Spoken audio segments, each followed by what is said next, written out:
muita alegria e satisfação que nós estamos aqui nessa terra fria, nesse convívio agradável com vocês. É sempre bom falar de Jesus, falar da doutrina espírita, porque nos gratifica, não é?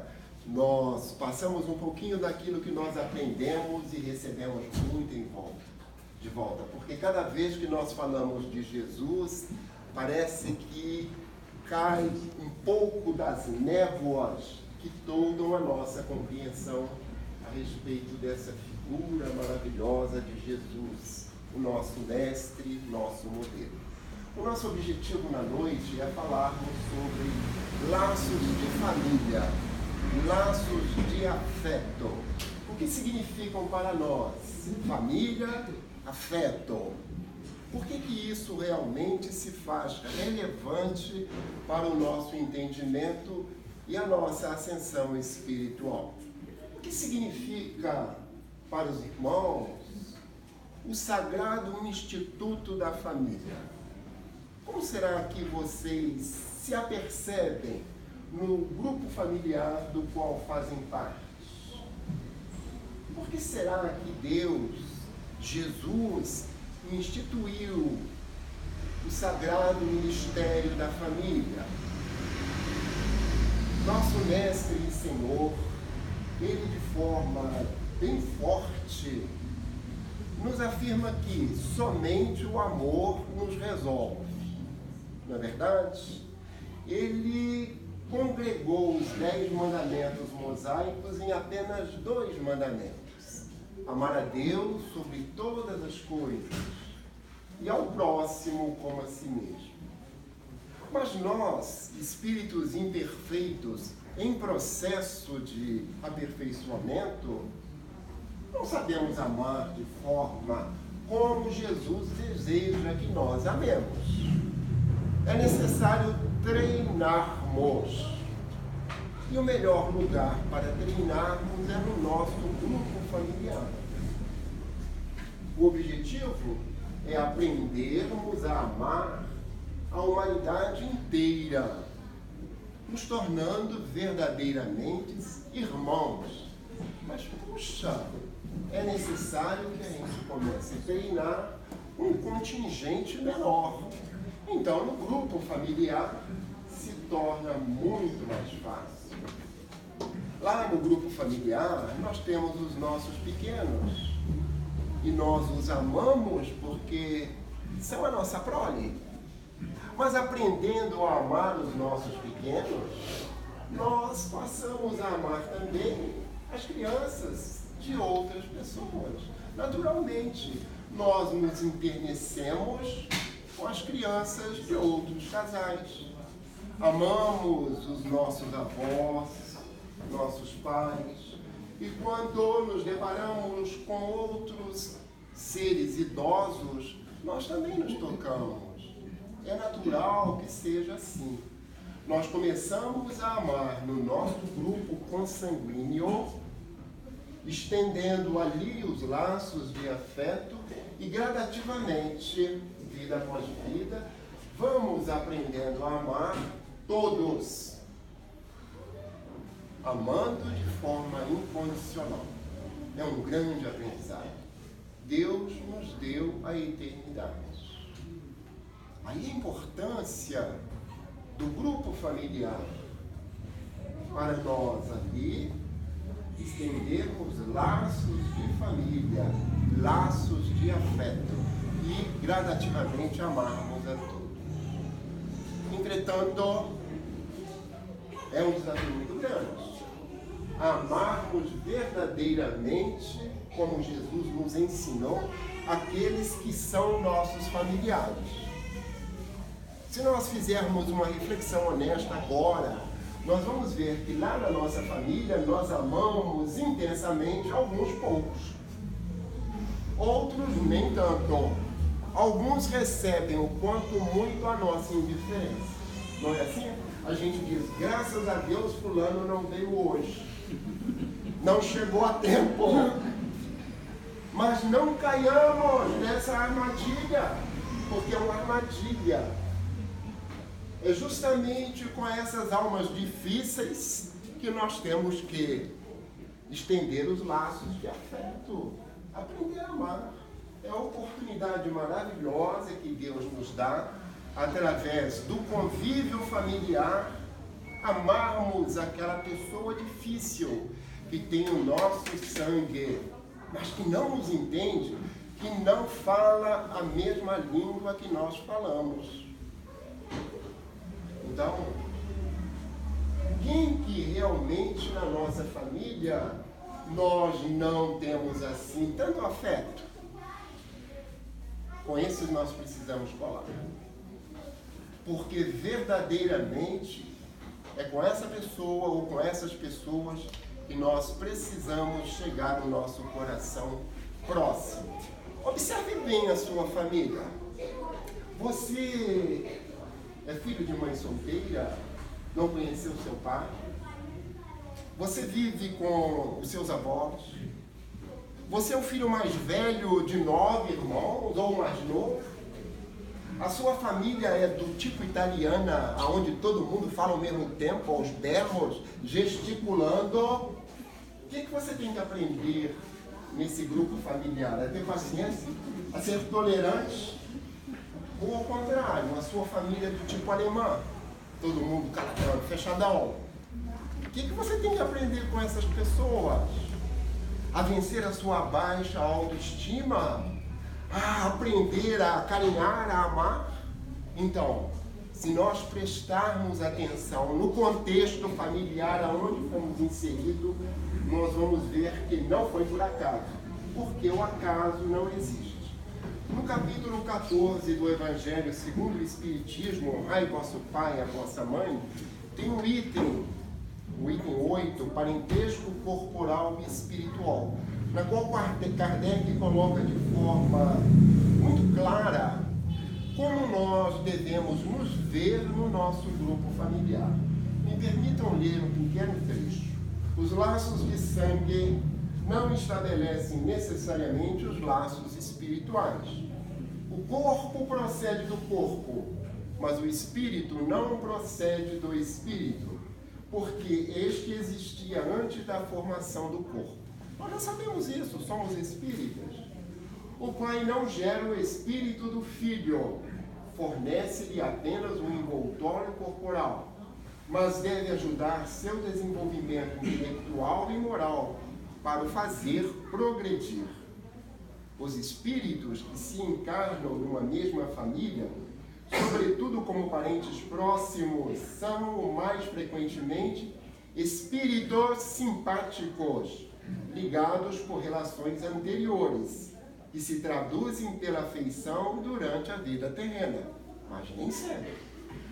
Mas pode ainda acontecer que esses espíritos sejam completamente estranhos um para com os outros, separados por antipatias igualmente anteriores, e se traduzem também por seu antagonismo na Terra, a fim de lhe servir de prova.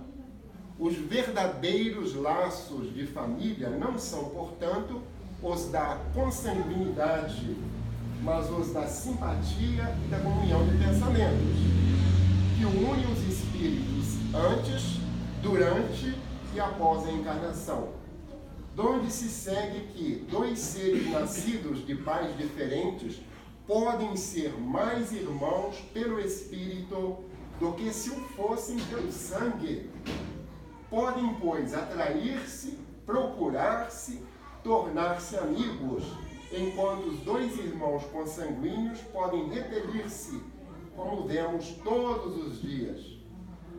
Problema moral que só o Espiritismo podia resolver pela pluralidade das existências. Olha que coisa séria. Então, sim, é no nosso grupo familiar que nós planejamos lá na erraticidade como espíritos a nossa resolução espiritual, deslancharmos para conseguirmos o progresso. Nós precisamos do nosso grupo. Antes de reencarnarmos, nós planejamos meticulosamente com quem viríamos. E olha que não foi fácil. Por quê? Nós temos que estar comprometidos com os nossos futuros pais para que sejamos aceitos por eles. Nós não conseguimos voltar em qualquer família, não. Tem que haver uma ligação anterior, tem que haver negociação, tem que haver aceitação, porque senão nós não conseguiremos a oportunidade reencarnatória. Eu tinha cerca de 16 anos e as coisas não estavam boas para mim no meu lar. Dificuldade de relacionamento, tanto com meus irmãos quanto com meu velho. Eu tive a oportunidade de, num desdobramento que o meu amigo espiritual facilitou, me ver lá na erraticidade, com roupa de época, e me dirigindo a uma jovem que iria renascer. Eu fui entabular com ela uma conversa e lhe pedi a oportunidade de nascer através dela. Ela era minha amiga, essa que seria minha futura mãe. Ela aceitou me receber como filho. Eu disse, que bom, assim eu vou poder trabalhar para a minha evolução espiritual. Eu até planejo voltar aleijado de uma perna, porque eu tenho muitas dívidas, isso vai me facilitar. E ela disse, não, senhor, de forma alguma, não quero filho aleijado. Pague as suas dívidas trabalhando. Voltei com a perna boa, porque eu não podia perder a chance de voltar. Entendemos? Nós precisamos uns dos outros. E quem está mais apto a nos ajudar, senão aqueles que nos são simpáticos, nos são afins? Mas nem sempre isso é possível, diz Kardec. Muitas das vezes nós temos a obrigação moral de recolhermos aqueles espíritos que outrora nós propiciamos a queda, que prejudicamos, quais estão sofrendo e precisam de uma oportunidade verdadeiramente capaz de tirá-los do buraco. Na minha casa aconteceu um fato interessante. Nós somos lá de Minas Gerais, do interiorzinho. Minha mãe já tinha gerado 2 filhos. Eu sou mais velho e tinha um Marcos que me segue. Quando começou a acontecer um fato estranho com meu pai. Ele gostava, depois do trabalho, ir para o bar jogar bilhar, sinuca, não é? Conversar com os amigos. Só que ele começou a ver uma forma meia sombria, esvoacenta, de um índio enorme que vinha na direção dele com uma borduna, com um ar ameaçador. E ele se assustava com aquilo e voltava correndo para dentro de casa. Se jogava na cama, se cobria todinho e chamava pela minha mãe para ela orá-lo. Eles não eram espíritas. A minha mãe vinha, rezava o Pai Nosso, a Ave Maria e o índio sumia. As coisas estavam nesse pé, o meu pai já quase não saía de casa com medo do índio. Quando a minha mãe engravida e nasce um garoto muito bonito, muito forte, meu terceiro irmão. Meu pai vai no cartório registrar, o tabelião pergunta qual o nome da criança. Aí não sai, seria João Ramos. Não sai, o meu pai não consegue verbalizar o nome da criança. Quando o tabelião pergunta, mas qual o nome da criança, o senhor não escolheu? Aí ele fala de Sobretão, é Tabajara. E ficou sendo Tabajara. Era um índio que voltou. O obsessor voltou e se transformou num filho muito amado. Ao longo da existência, eles se reajustaram. Há pouco tempo, quase 10 anos já, o meu velho adoeceu, teve um câncer de mama. Coisa difícil para homem, né? Mas desenvolveu um câncer de mama. Nós éramos 4, chegamos para trazer-lhe todo o conforto e ajuda possível. E o Tabajara estava lá. O Tabajara, mais do que todos, era o mais preocupado, o mais presente. Se reajustaram pelas vias da reencarnação. Estabeleceram laços de afeto. Aonde havia ódio, passou a existir amor. É assim que funciona o planejamento de Deus. o planejamento espiritual, para que na família nós venhamos a diluir o ódio e criar o amor, estendendo verdadeiramente laços de afeto. Um caso também peculiar aconteceu na família da minha mãe. Ela residia no Rio de Janeiro, no bairro de Campo Grande. Eu me recordo até o nome da rua. Rua Gutmann Bicho. Não sei se vocês ouviram falar. No bairro do Tingui. Ela já havia gerado 2 filhos, 3 filhos. E de repente o meu tio, um homem muito bom, descendente de italiano, baixo, atacado, um homem generoso, cordial, começou a desenvolver sonambulismo. E ela se acordava junto com ele, vagueando pela casa, e ela soubera que não se pode despertar uma pessoa sonâmbula, que corre o risco de vir a óbito. Ela procurava somente conduzi-lo com cuidado para que ele depois voltasse para a cama. Só que a coisa complicou. Ele passou a ir na cozinha, mexer nos talheres e pegava um facão de cortar carne. E ia na direção dela, como se fosse um zumbi, para furá-la. E ela corria em volta da mesa. E esse negócio começou a se repetir. E ela cada vez mais medrosa, já dormia vestida. Qualquer barulhinho ela pulava da cama, qualquer coisa ela se evadiria para fora. Ficou tão sério que ela ficou desesperada e resolveu procurar um centro espírita, lá em Campo Grande. Aí informaram para ela que o tio havia desenvolvido mediunidade sonambúlica e que um espírito incorporava nele. E que possivelmente era um espírito que desejava se vingar dela. E ela, o que eu faço? Reza. Reza muito. Leu o Evangelho. E deram para ela um livro espírita do André Luiz, que eu acredito que a maioria de vocês já leu. Nosso Lar. Ela devorou aquele livro. E outro detalhe, ela escondia as facas. Mas o espírito estava lá durante o dia. Ele via onde que ela escondia.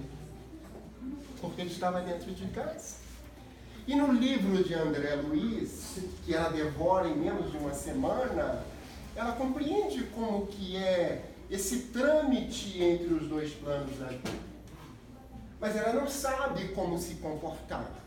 E ela ora pedindo ao doutor André Luiz, ao espírito André Luiz, que possa inspirá-la em como fazer quando aquele espírito voltasse. E veio a ajuda.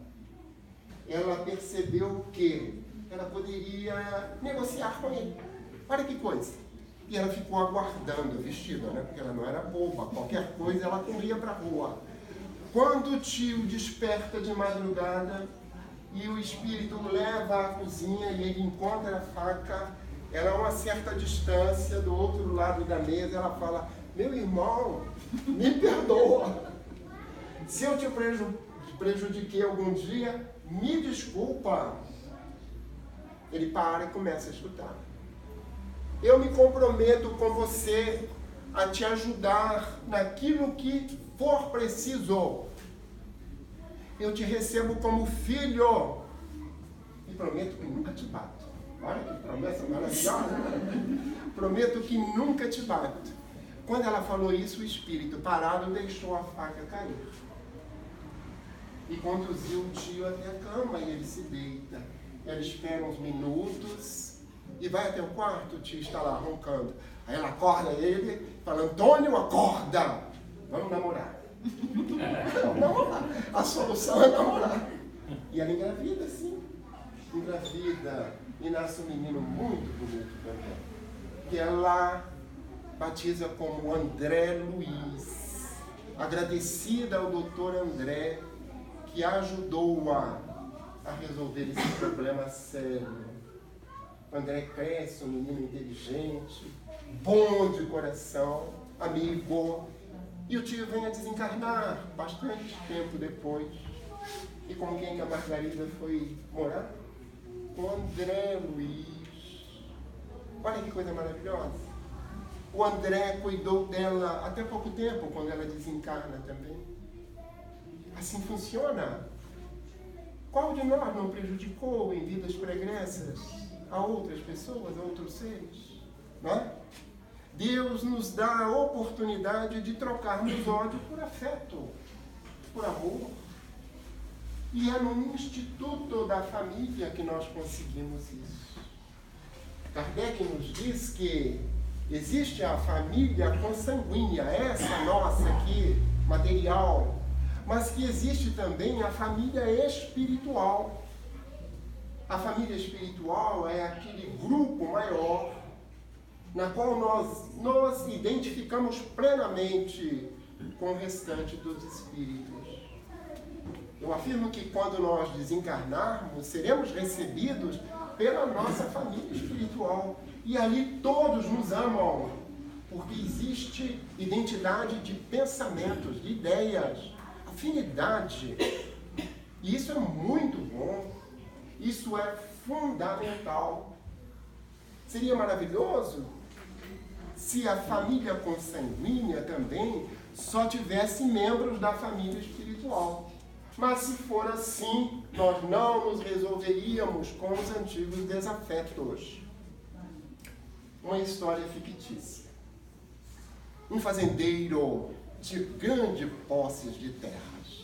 Ele quer estender as cercas da sua propriedade. Mas ele encontra um obstáculo. Numa determinada área tem um pequeno sitiante, que tem um pedacinho de chão. Ele quis comprar a peso de ouro aquela terra. Só que o sitiante não vende, porque ele ama o seu pedacinho de terra. Ele tem ali a sua mulher e 2 crianças. O fazendeiro chega à conclusão que não tem jeito. E ele toma a seguinte decisão: contrata capangas e na calada da noite eles vão lá, invadem aquela casinha, matam o sitiante, abusam da esposa dele e das crianças e queimam tudo.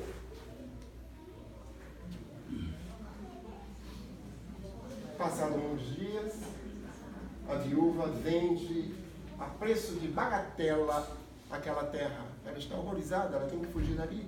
Ela perdeu o esposo.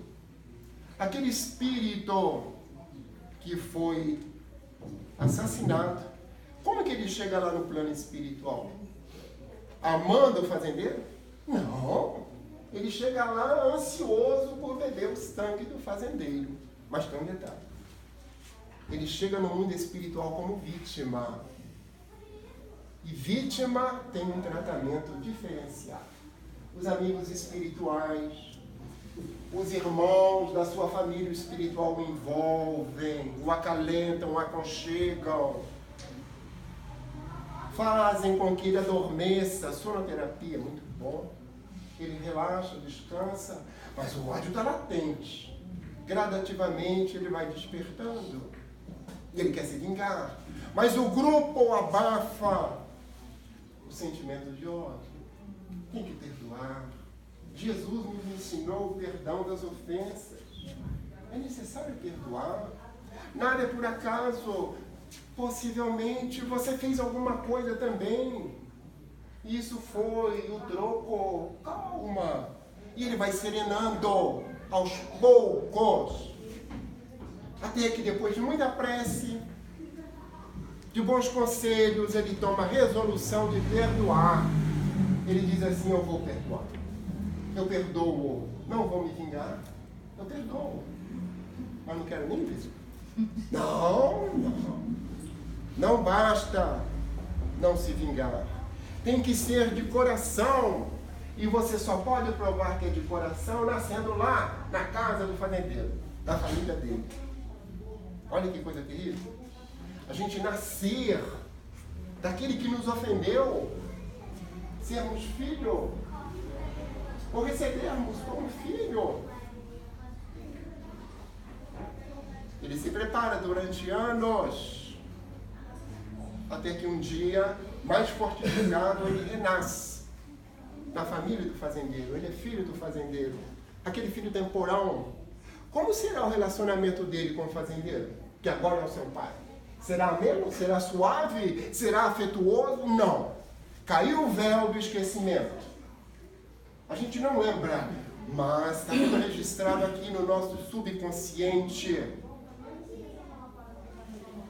O sentimento de antipatia, de rejeição, que a gente não entende o porquê, vem à tona. Acontece conosco. Acontece no nosso grupo familiar. Certa feita, lá na minha casa espírita, após uma reunião como essa aqui, meu filho estava presente. Terminou a reunião, ele chegou perto de mim e falou assim: pai, me perdoa. Um homem já de quase 40 anos. Aí eu olhei para ele, ele é um pouco mais alto que eu, falei: perdoa de quê? O que você aprontou? Aí ele olhou para mim: pai, eu não sei. Mas eu sei que você tem que me perdoar. Que eu preciso de pedir perdão e você tem que me perdoar. E nós nos abraçamos ali na casa espírita. Meu Deus, como sois bom. Como foi difícil conviver com esse filho a vida inteira. Um antagonismo surdo o tempo todo. Sem explicação lógica, a não ser o entendimento espírito, que alguma coisa houvera numa vida passada. Ou eu o ofendera muito, ou fora muito ofendido por ele. Será que não tem isso na família de vocês? Todo mundo é muito afetuoso com vocês? Ou existe alguma reserva, alguma dificuldade? Os espíritos nos falam que lá na erraticidade nós revisamos as nossas últimas existências em média. Um dos trabalhos nossos como espíritos desencarnados é rever as nossas últimas reencarnações. Aonde nós fracassamos com mais frequência? Com quem que nós temos mais débitos? E aí nós planejamos o retorno. Imagina você voltar com uma pessoa que você está evitando encontrar há 300, 400, 500 anos. Porque tem disso. Tem disso. Imagina você trazer aquela pessoa de volta para ficar perto de você. Será que vai ser fácil? Vai ser ameno? Vai ser suave? Não, não vai. Vai ser conflituoso. Mas já é um progresso. Antes você nem queria ver. Agora você recebe como filho. Ou se casa com o dito cujo ou a dita cuja. Não é? E é muito comum chegar senhoras na casa espírita, principalmente senhoras. Os senhores não reclamam. Vão desabafar no bar. As senhoras reclamam. É um troglodita. É um caminhoneiro, não tem nada contra caminhoneiro, mas as donas falam isso. Parece que é caminhoneiro. Antes de casar é uma seda, depois é grosso. Mas calma aí. O que a gente tem que reajustar com aquela pessoa? Nunca me trouxe flores, escutei isso na semana passada. Nunca me deu uma rosa. Mas o que a pessoa tem para dar? Você já perguntou o que ele tem dentro dele? Se a pessoa só tem pedras, como pode dar rosas? A gente tem que entender que cada um dá daquilo que tem. Se a pessoa te dá uma pedra, dê uma flor. Que ele vai ter uma flor junto com um montão de pedras. Um dia ele te dá uma flor também. Não é verdade? Adianta só reclamar. Porque nós precisávamos receber aquele Espírito. Nós precisávamos de nos reajustarmos com Ele. Sem essas pessoas que nós prejudicamos no passado, nós não conseguimos nos resolver. É como um lastro. É uma dificuldade imensa. E mesmo para nós nos dedicarmos aos afazeres espirituais, se nós não estivermos medianamente resolvidos, nós não conseguimos. Não conseguimos, nem lá na espiritualidade, nem aqui na parte material. Lá na espiritualidade, se tem alguém que te odeia e você está numa situação um pouquinho melhor, por exemplo, numa colônia, tentando estudar, se preparar, aquele irmão, aquela irmãzinha que está lá na zona umbralina, numa situação precária, de sofrimento, fica vibrando para você, te enviando aqueles torpedos mentais. Se eu isso, se eu aquilo, se eu estou aqui agora, é porque você me fez aquele mal terrível. E eu me desavorei, me desequilibrei. Como é que você se concentra no estudo e no bem, recebendo essas mensagens negativas o tempo todo? Não consegue. Não consegue. Chega um momento que você diz assim, meu guia, eu não aguento mais. Me deixa voltar para receber fulano como meu marido. Ou como minha esposa. Ou como meu filho. Ou como minha filha. Raras pessoas têm merecimento de vir num grupo familiar razoavelmente reajustado, onde verdadeiramente imperem os laços de afeto. O Chico Xavier relata que, certa vez, ele com cerca de 5 aninhos, estava sozinho dentro de casa. A sua mãezinha, Maria João de Deus, adoecera e estava no hospital. E o pai saíra com as outras crianças e o deixaram em casa. E estava chovendo muito forte, trovejando, relampejando. E uma criança com 5 anos sentiu medo. Ele foi para a cozinha e se meteu debaixo da mesa da cozinha. E ficou ali, tremendo de medo. Quando de repente ele nota que a toalha é levantada e a sua mãe entra. E fala com ele, filhinho, não precisa ter medo, é só chuva, daqui a pouco passa. Ele se abraça com a mãe. E a mãe diz para ele, eu vim aqui me despedir de você, porque a doença da mamãe é mais séria do que ela pensou, e eu vou ser transferida para outro hospital. Mas saiba, Chico, que eu sempre vou te amar. Que o meu amor por você e pelos seus irmãos é para a eternidade. Aí ele se abraça, chora, não vai, mamãe. Mas ela diz, não, seja um homenzinho, eu tenho que ir. E sai. E ele fica ali. Até que a chuva passe e o pai volte. Anos depois, já adulto, é que ele vai entender que, naquele momento que a mãezinha vai ali debaixo da mesa, ela já havia desencarnado. Ela estava se despedindo dele. Mas o amor que ela passa para ele naquele momento faz com que ele entenda que verdadeiramente os laços de amor, os laços de afeto são para a eternidade. O Chico perdeu muitos parentes, muitos afetos no transcurso da sua vida.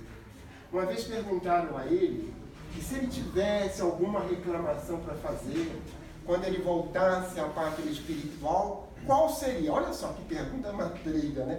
Qual seria a queixa dele? Ele falou, queixa não. A minha vida sempre foi maravilhosa. Mas eu poderia argumentar o seguinte, por que me levaram o José Xavier, meu irmão José Xavier, tão cedo? O José desencarnou com 34 anos. Nós nos dávamos tão bem, nós tínhamos tanta afeição um para o outro, tanta cumplicidade, tanta afinidade.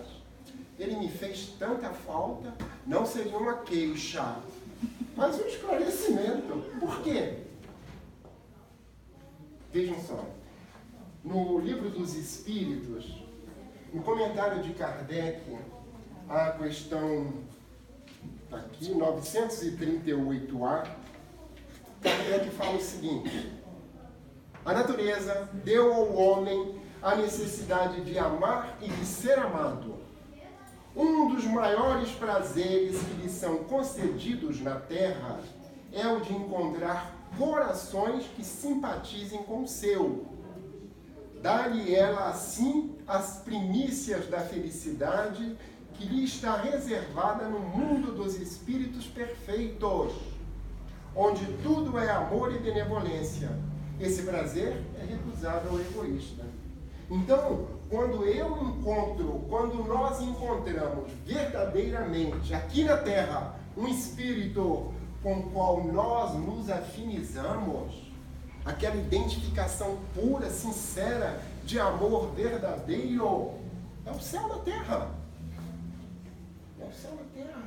E nem sempre a gente encontra dentro do grupo familiar. Nem sempre. Porque nós temos é que nos reajustar agora com aqueles espíritos dos quais somos devedores. Mas, cara, quando tu encontra, a tua vida se transforma. Parece que você ganhou um prêmio na loteca, mas aquele prêmio poderoso. Porque a vida ganha colorido, cheiro e sabor. Maravilhoso. Eu digo isso para vocês porque eu experimento isso. O Chico despertava para a espiritualidade superior, aquela entourage que tinha como trabalhar com ele, o dever de trabalhar com ele, de conduzi-lo na mediunidade, uma preocupação muito grande. Porque eles sentiam que o Chico poderia desanimar. Ele não tinha almas queridas perto dele. Isso que eu acabei de ler. Aí o incentivavam a ter animais de estimação. E o Chico teve muito cachorro. Muitos dogs. Ele teve um cachorro chamado Lorde, um dos primeiros, um vira-lata maravilhoso. Quando o Chico ia para o quarto orar, o Chico ajoelhava e colocava os braços assim em cima da cama. O Lorde ajoelhava e colocava as patinhas e tomava a posição de orar. E era uma companhia inseparável do Chico. Mas o Lorde ficou velho e começou a fazer xixi pela casa toda. Cheiro de xixi de cachorro fede, né? Aí as irmãs do Chico resolveram terminar com o problema. Esperaram o Chico ir para o trabalho, para a repartição, e colocaram veneno na comida do Lorde. O Chico, quando chega à tarde, o bichinho está com as patas para cima, quase desencarnado já. Aí o Chico se comove, vai orar, aplicar passe. Aí entra um espírito brincalhão, zombeteiro, e fala: Chico, sabe quem matou o Lorde? Foram as tuas irmãs que colocaram veneno na comida dele porque ele faz xixi pela casa. Não tem jeito, o Lorde morre. E o Chico depois vai falar que esse foi um dos perdões mais difíceis de toda a vida dele.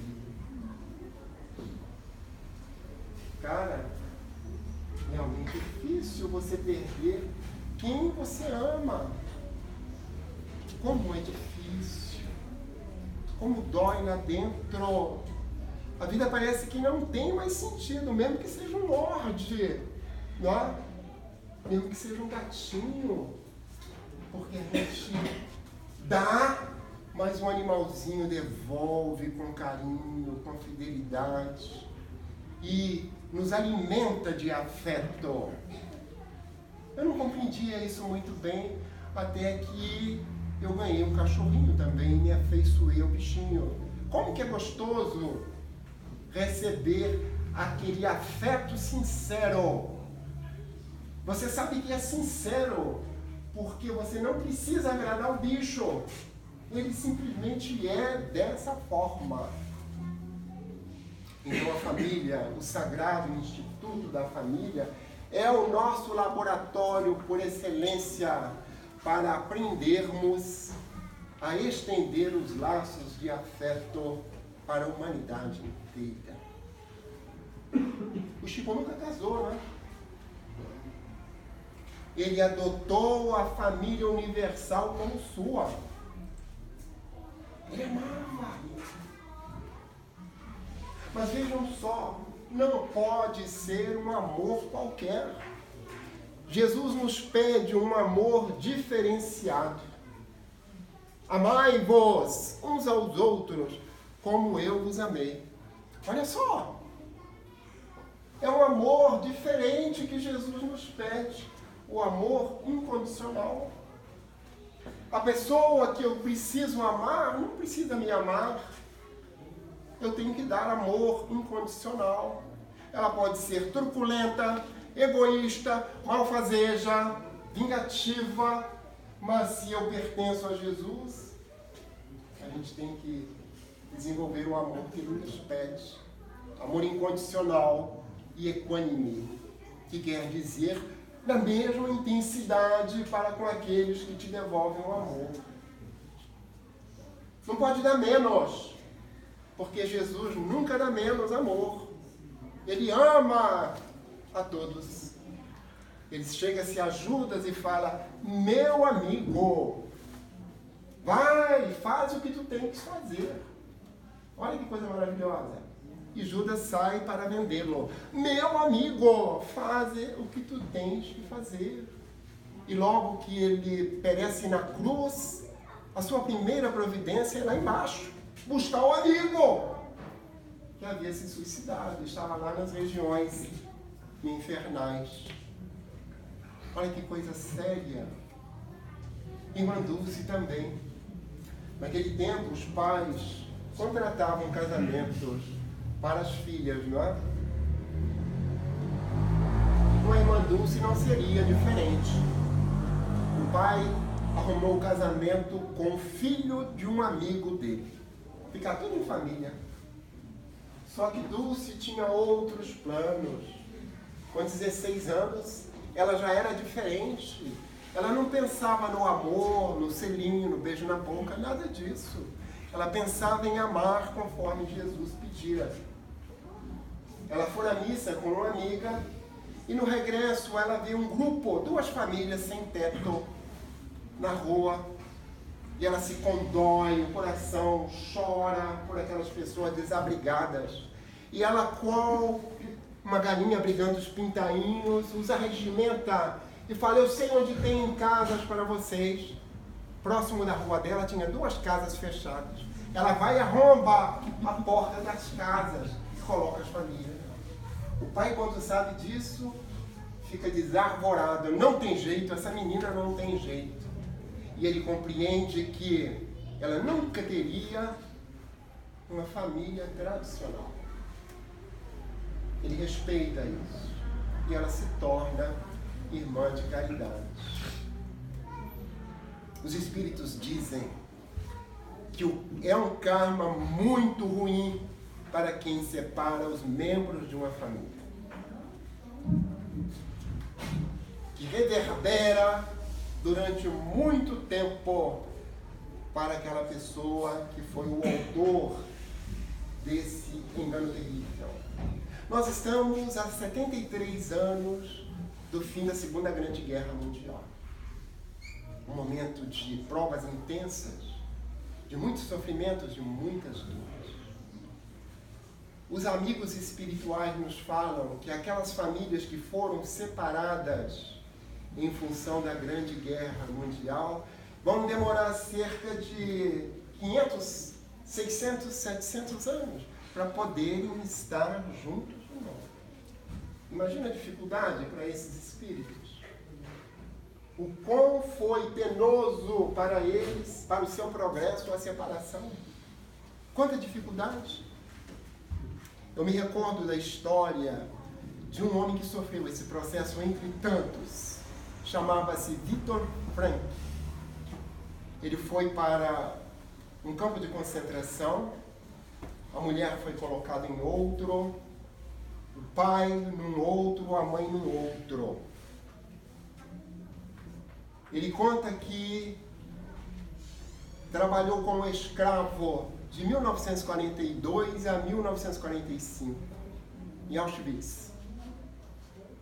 Uma noite, vagando entre os barracões do campo, caçando ratos para sobreviver, ele encontra um pedaço de vidro, um caco de vidro. E ali, ao luar, ele se olha naquele caco de vidro e vê o aspecto miserável da sua figura. Ele tem um sobressalto: eu preciso sobreviver, porque debaixo dessa mesma lua está a minha família. Um dia eu vou encontrá-los.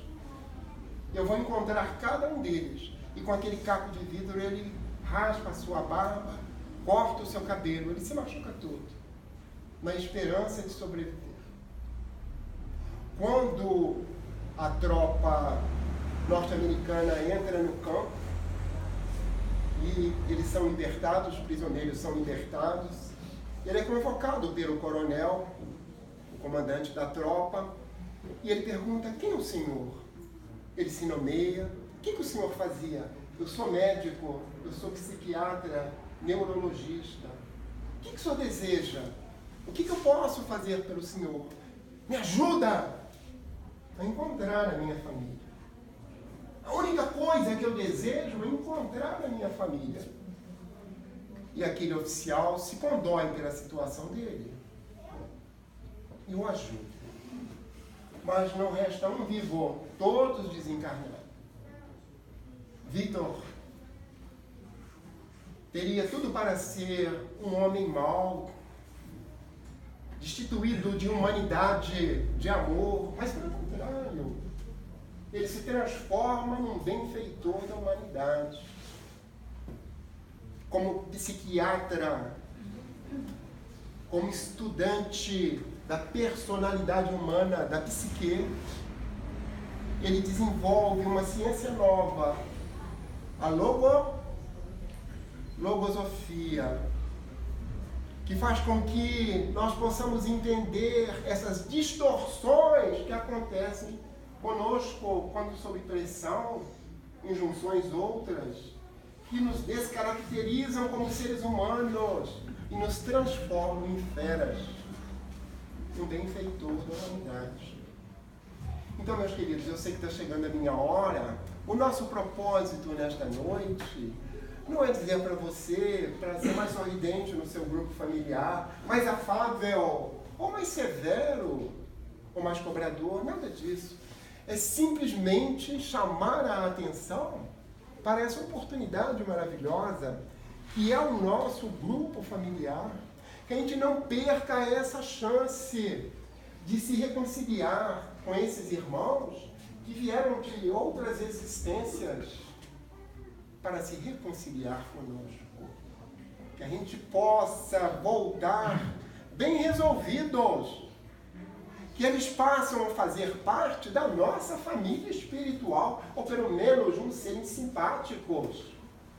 Se nós não conseguirmos resolver 100%, pelo menos vamos amenizar.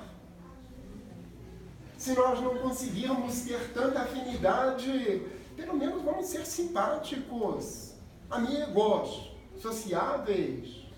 Vamos fazer todo o bem possível. Todo bem é pouco. Porque quando regressarmos lá, na erraticidade, na nossa colônia, e formos checar o nosso planejamento reencarnatório, nós vamos ver que ficamos muito, mas muito aquém. Então, que Deus nos abençoe, dentro do nosso grupo familiar, que a gente tenha essa consciência, dessa necessidade de amarmos, estendendo esses laços de afeto. Muito obrigado.